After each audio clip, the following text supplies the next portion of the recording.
Hello again and welcome. This is the official YouTube channel of riversays.org, and while it's called River Says Writing, we focus on all things creative both here and at the website. My name is Rob Gossin and I'm the editor of riversays.org. Please check it out. I'd love to have you along for the ride. But it's a new year and a new season and a new series. Decided to make a few changes and retitled it Living Creatively. And this week we're just going to talk about some tips that might help you do that, or might help you just kind of nudge you in that direction, as if you haven't heard that before. But I'll give it my own spin, which can be kind of interesting, I hope. And I hope you find this video helpful. Please let me know if you do or if you don't. You can contact me through through YouTube, as most people do, or at my website, riversays.org. There's a contact form. You're more than welcome to send me a message. And as everyone always says, please like, subscribe, and comment because it helps improve our rating and we get more viewers that way, and it really helps the channel. But why don't we just go ahead and begin? First of all, this year feels extremely exciting. It just feels creatively like things are really starting to pop. I don't know if you can feel it, but I can feel it. It's going to be a great year for those of us who live creatively. It's just like a snowball starting to happen, like a light on the horizon. And I'm so optimistic about how creative this year is going to be. And I hope you are as well, because it's going to be a great one. How does it start for me about living a creative life? I'll go back to that. First of all, I'm going to try and do this in one take, because one of the things I'm trying to do this year is live with my mistakes, which kind of feeds in to the message of this video. So if I flub up a few times, that's part of the process, and who knows what that'll generate. So I began by being more creative by taking my agency back as a human being. What is agency? That's a tough definition. It's been debated by academics and all kinds of people, philosophers, but for me it means I have the right and the strength to make up my own mind and to act independently and to be creative how I see fit. How? Well, that's a big question. But I know for some things can help. These are a few ideas. I'll start off with some thoughts, and then I'll go into some direct ideas. But we might run a little long. I've got new technology that allows me to make my videos a little longer, so I hope we're a patient group. First of all, don't rely on automation or algorithms. If you do use these tools, lead them, and don't let them lead you. They're very good at leading us into places they want us to go. They read us very well. But let's flip the switch. Let's take control over the algorithms and go the direction we want to go and not the way they want us to go. Easiest way to start this is get a big paper wall calendar. And wear a basic analog watch. Use your phone only as a phone. That's a tough one because we're kind of stuck on our phones quite a bit. But I try to avoid automation for schedules and reminders. I use a wall calendar. And if you're a writer or a poet, use only the basics of spell checker, because it's starting to recommend phrases and words and rewording things. And as a poet, this can actually frustrate me quite a bit. It'll say, recommend better words. And there's no way of shutting that off. But it's going to be fun. I just love ignoring it. It makes me feel like I'm taking my agency back. So I use it basically for spell checking and grammar, because that's okay. That's what editors do. I just don't trust it to come up with ideas. If you're a graphic artist, don't use AI to modify your image. Revise your own pixels so it's a photograph. You pretend it's an image on film and you're airbrushing or enhancing or changing contrast. But as soon as you ask AI to make enhancements, it's out of your control. So try to keep control over your own creative vision and your creative, for me, photographs in particular, because I'm very careful about not letting AI intrude into my AI photograph revising. Revise how you feel fit. Trust your revision process. Sometimes it goes wrong, but where's the inspiration if everything goes right? Sometimes mistakes are where the real magic happens. Trust that. I think my favorite analogy, I use this all the time because I like to study quantum physics as a creative person. I don't know why. But creativity is the nucleus of the human experience. And if anyone knows anything about quantum physics, the nucleus is surrounded by all these electrons. They used to say they orbit the nucleus, but they don't. They just inhabit places of possibilities. But they have different energy levels and they stay at discrete distances from the nucleus. And they only exist when you observe them or however that works. But if you look at one of these small orbiting electrons, which is like all these things in your life that surround you, and you give it extra energy, it'll flame into a higher energy state and then reduce back to where it was. But what happens when that happens to an atom? It gives off a photon of light. So all these peripheral things around you, give them energy, let them drop back to equilibrium, and light will emerge and creative things will emerge. I just love that analogy of the atom. It just fits so well with my creative ideals and my creative ethos. I'm going to talk more about that in the future. It's just fascinating. I was going to say fight back against AI, but that's not right. We can help guide it. It's coming. It's not going away, even though some of us want it to. But it's feeding on our input. That means we can make it better by what we choose to do as we're online or with our public presence.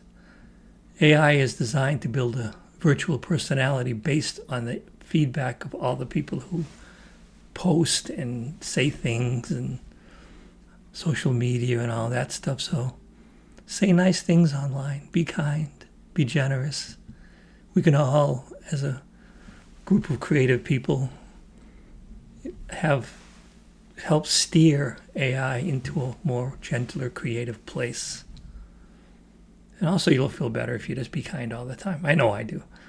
So we can't just walk away from it. It's going to be here, but we can help it become a better companion, perhaps is a better word.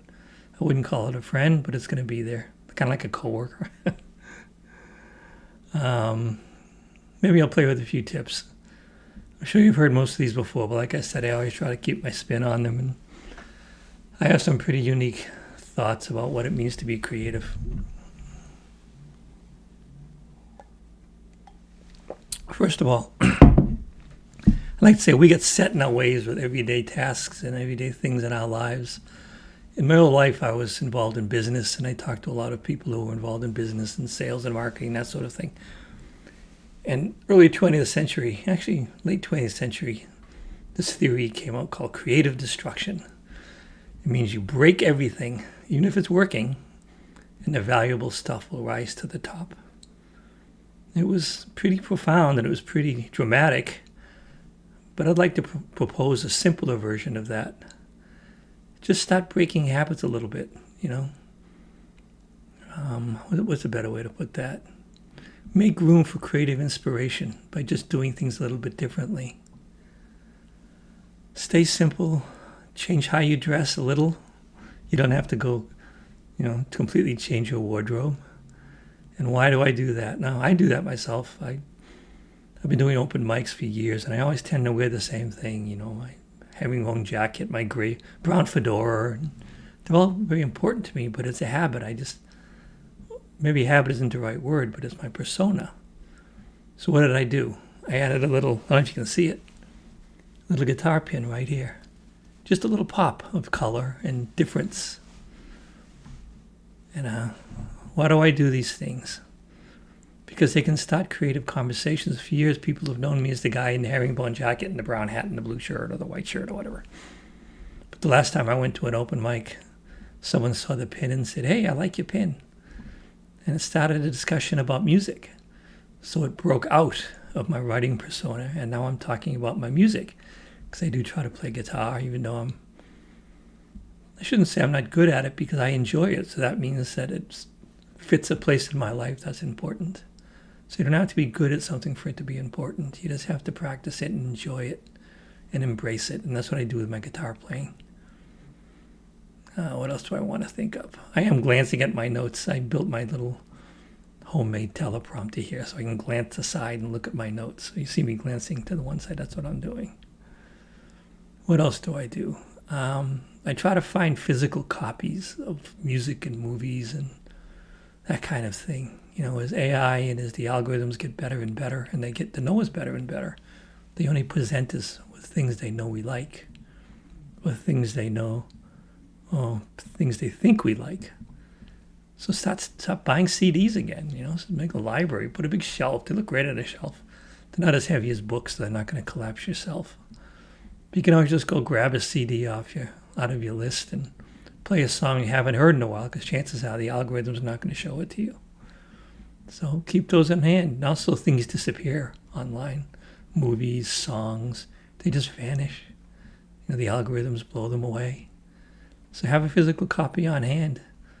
Besides, if you don't feel like turning your computer on, you can always just use a CD player. I still do that. I have an old one. And I'll just throw a CD in the carousel and just put it on random. It's a 6 CD carousel and just let it go. There's no algorithm. It's just random. Some wonderful things can get connected kind of by themselves. So I'd recommend collecting physical media, because I think it's going to be important in the future as more and more algorithms and more archiving takes over.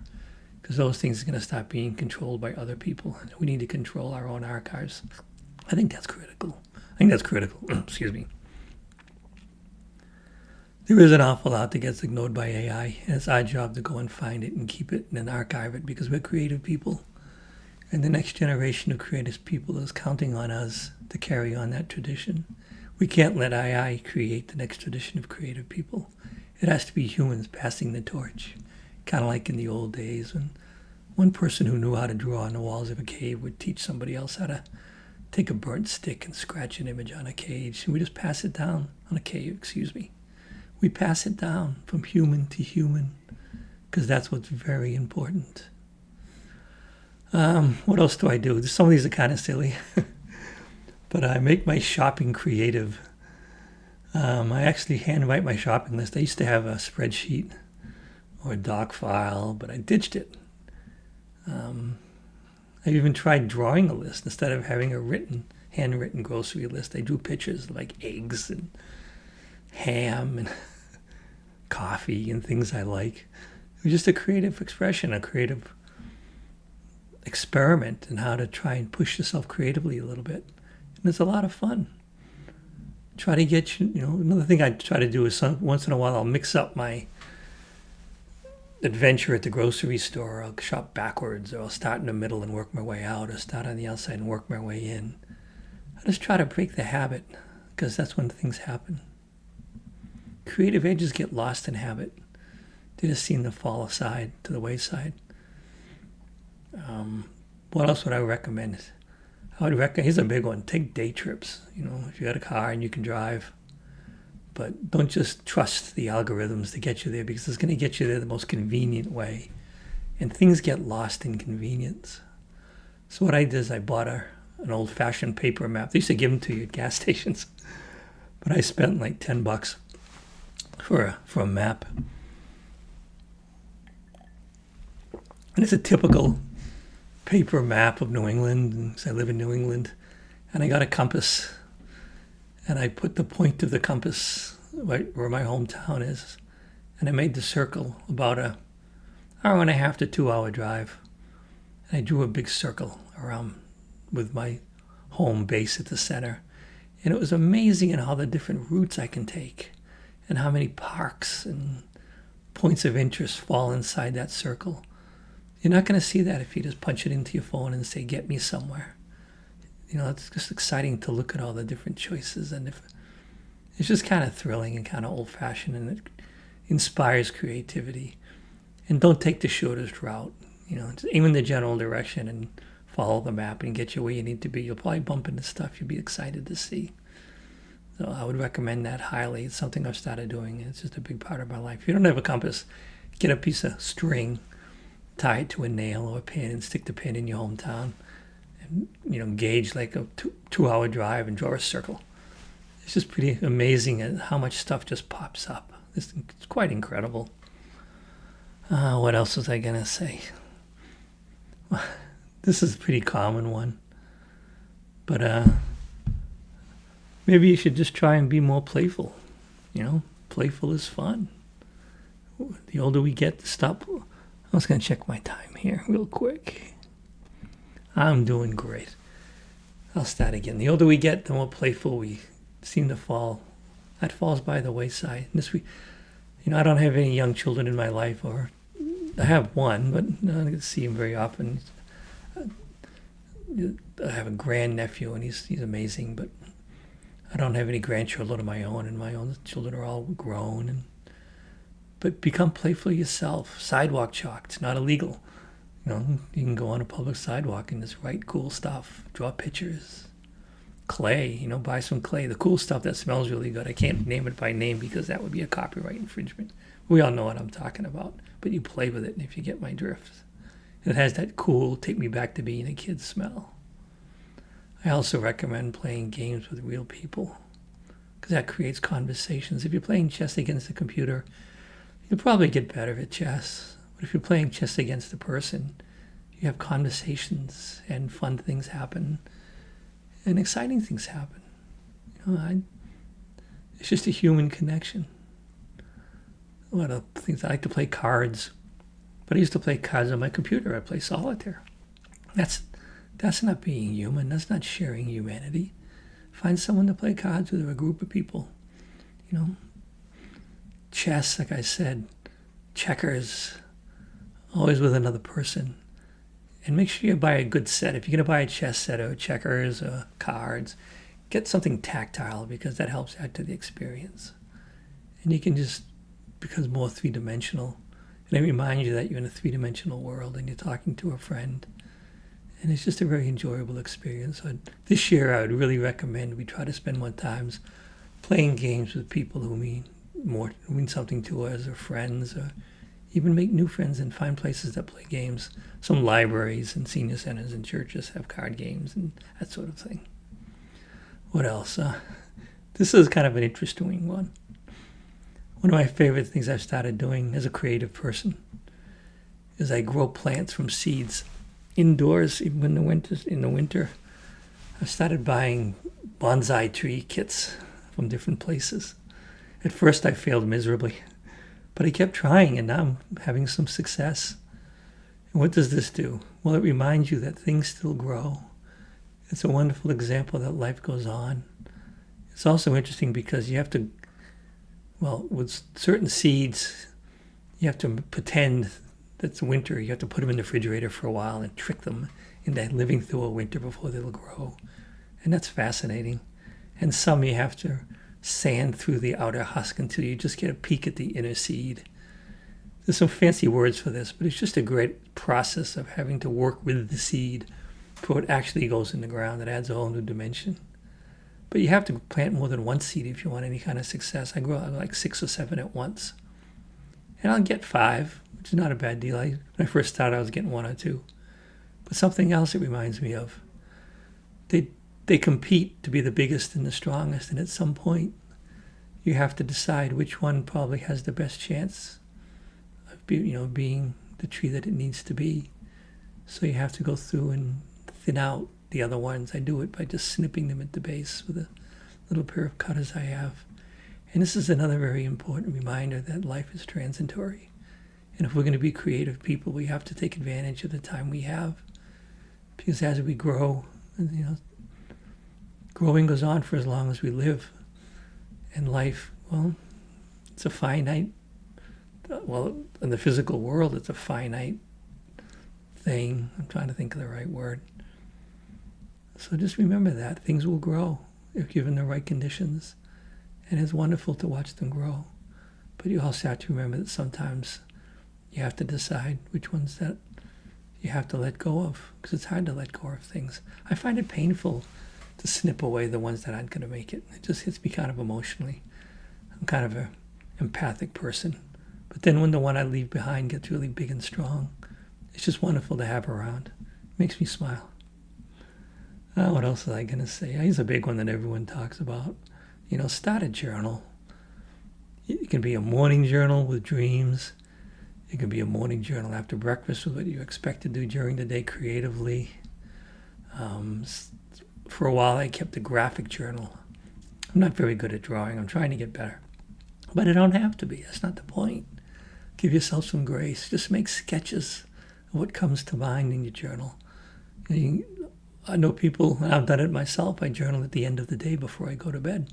Kind of reflect on my day with I'll do a haiku, or I'll do a little bit of paragraph, or I'll do a few sketches.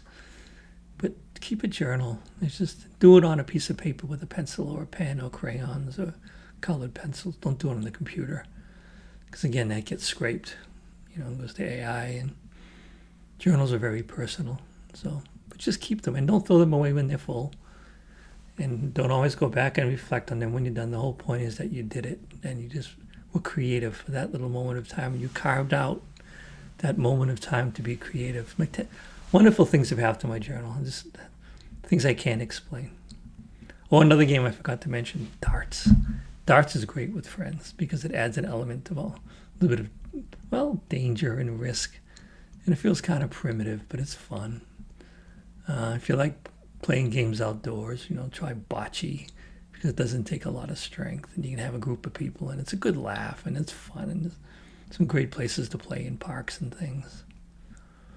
I'd also recommend you try to find a new park, or if you have a park that's your favorite park, find a new bench.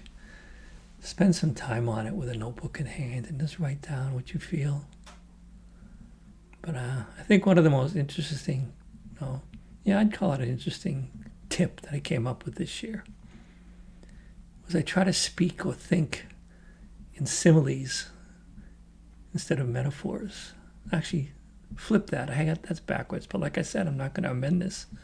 This is me speaking just the best I can. And if there's mistakes, so be it. Try to think and speak in metaphor and not in simile.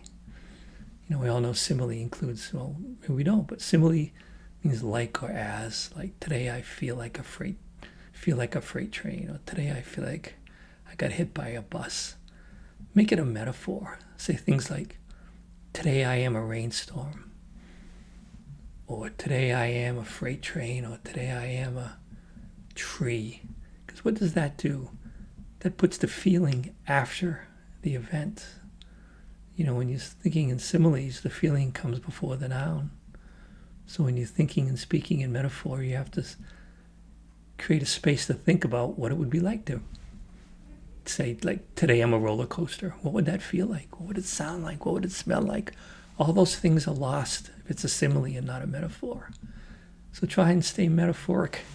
It's just a wonderful way to stay creative. It really works well for me.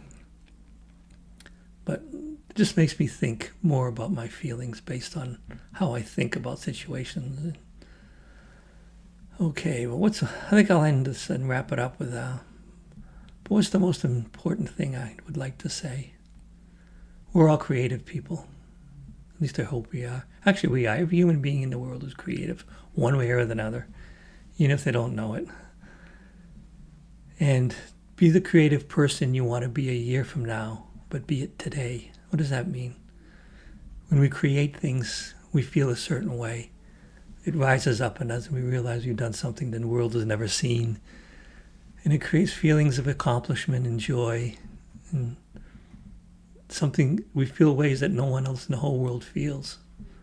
So if you can be that person now, and then at the end of the year, you'll look back and reflect and say, all those things just happened and they were wonderful. So that's my catchphrase.